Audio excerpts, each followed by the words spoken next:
In the quiet, sun-scorched village of Oricon, a young woman named Nia lived a life of silent suffering. She was known among a few for her gentle nature and quiet wisdom, but most ignored her presence. Since her father died during the last great famine, her life had taken a grim turn. With no inheritance, no brothers, and no dowry, Nia had become invisible in the eyes of those who mattered. Her stepmother, Mama Goma, treated her like an unwanted burden, a shadow in the household. While other girls in the village were being courted by strong farmers and young tradesmen, Nia was ridiculed behind her back. "She'll die unmarried," they would whisper. "Not even a drunk fool would take her." And Mama Goma made sure those words burned into Nia's soul, reminding her daily that beauty was worthless without gold. Then one morning, as the rooster crowed and the sky turned gold, Mama Goma made her decision public. She called Nia outside, where a small crowd had gathered. "You will marry Kobe," she declared coldly, "the man who sleeps under the mango tree." Kobe was a quiet, mysterious figure. No one knew where he came from. His clothes were torn, his hair matted, and his feet always bare. He said little, only watching the village with calm eyes. Some children feared him, some mocked him. Nia's heart sank. She pleaded with her stepmother, "Please let me wait, let me work, I'll earn my keep." But Mama Goma only sneered. A girl with no dowry must marry shame.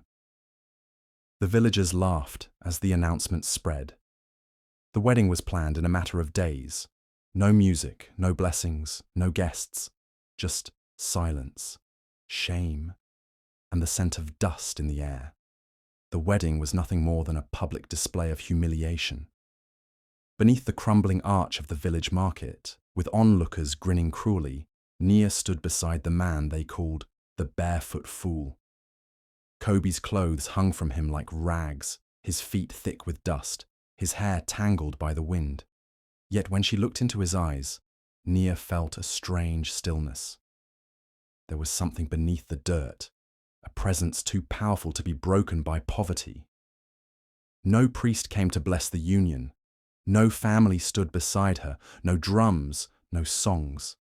Only mocking laughter and the sneers of villagers entertained by her disgrace.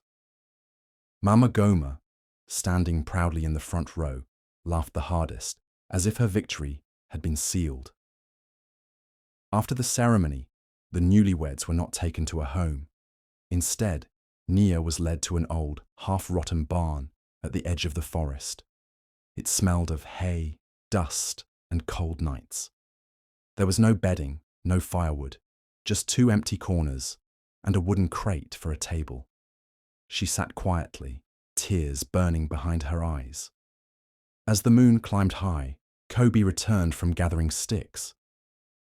He didn't speak much, but as they sat in silence, he reached into his satchel and gently unfolded a richly embroidered cloth. He placed it over her shoulders. "You deserve more than this," he said in a voice that didn't match his rags, clear, deep, and deliberate. Nia looked at him, startled. She wanted to ask who he really was, but the weight of the day had drained her voice. By morning, he was gone. "Where does he go?" she asked a woman at the well. The woman scoffed. "He's mad. Wanders off into the forest. Let the fool rot." But Kobe returned that evening, and the next. And every time he brought food. Food he never begged for, and no one ever saw him buy. The barn became their shelter, but it was the nights that brought Nia closer to Kobe. By the dim glow of a handmade lantern, he would speak of faraway kingdoms, where elephants carried kings and queens sat on thrones carved from ivory. His voice painted visions of golden rivers, wise rulers, and cities lit by stars. Nia listened with quiet awe. "How do you know all these things?" she asked one night, her eyes fixed on the flickering flame.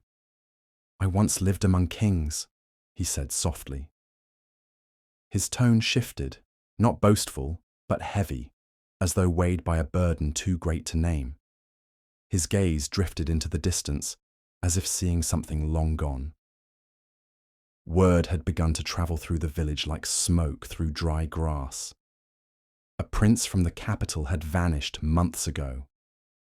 Some claimed he was dead. Others whispered darker tales, that he had refused a forced marriage and had been cursed.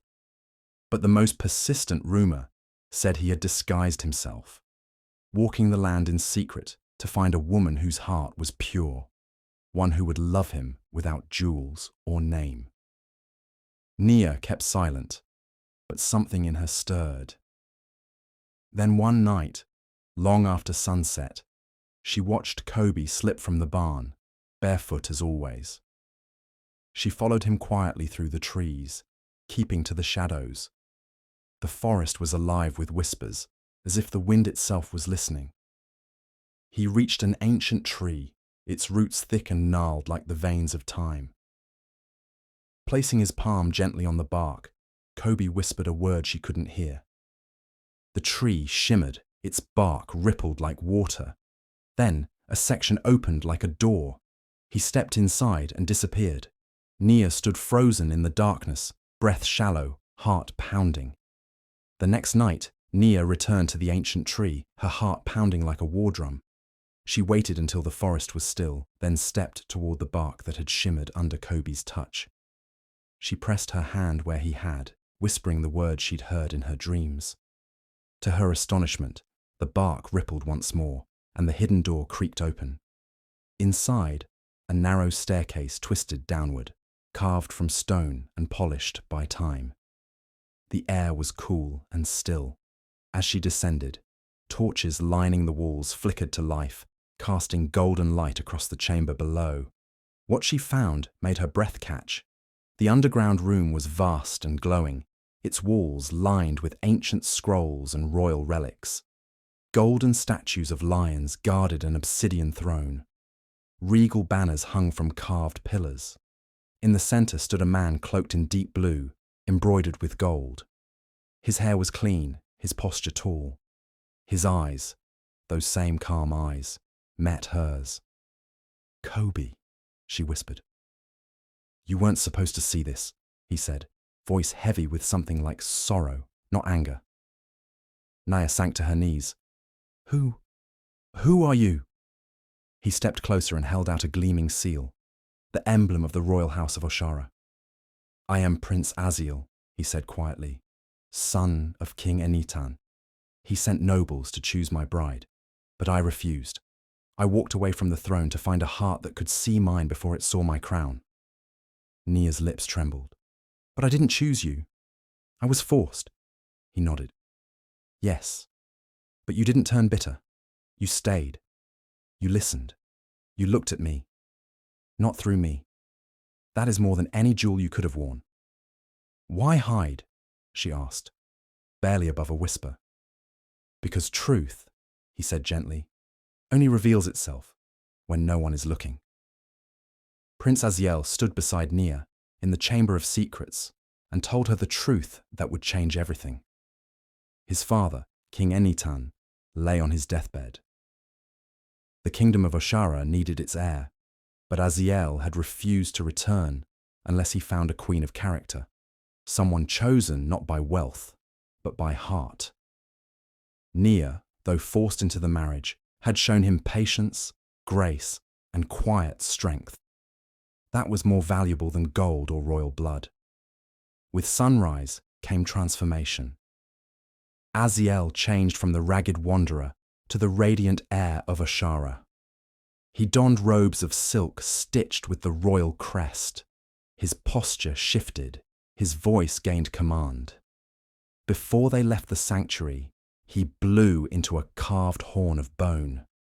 Moments later, armored royal guards arrived from the forest shadows, having watched from afar all along. Together they rode into the village, not as beggars, but as king and queen in waiting. The villagers stared in disbelief. Aziel's face, once covered in dust, now gleamed with dignity. Nia walked beside him, her head high. They wore gold, but it was the truth that made them shine.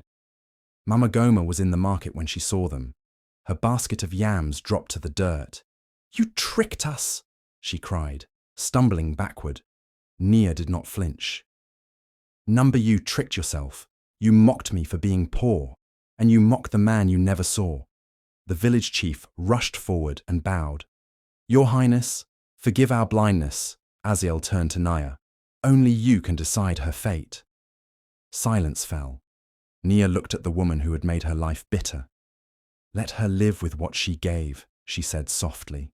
"Emptiness. Let her taste the same silence she fed me for years." The days that followed were filled with awe and whispers.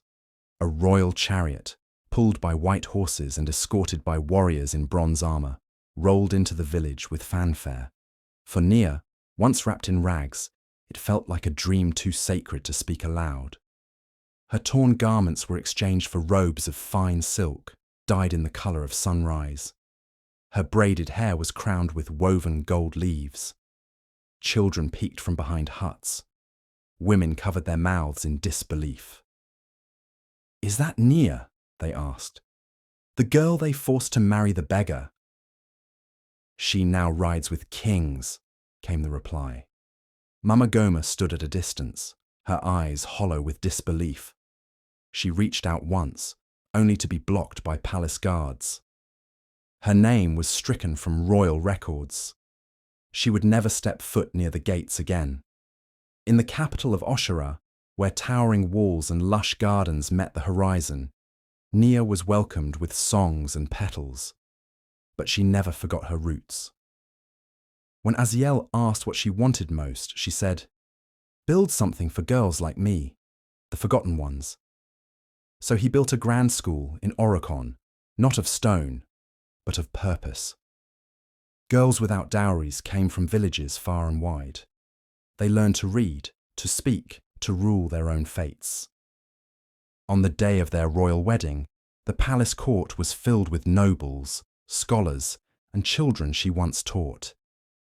Aziel stood before them, not just as a prince, but as a man who had found truth in humility. He held Nia's hand and raised it high. "You saw me when I was invisible," he declared. "So now the world shall see you beside me, not behind me, but beside me." And the kingdom roared with joy.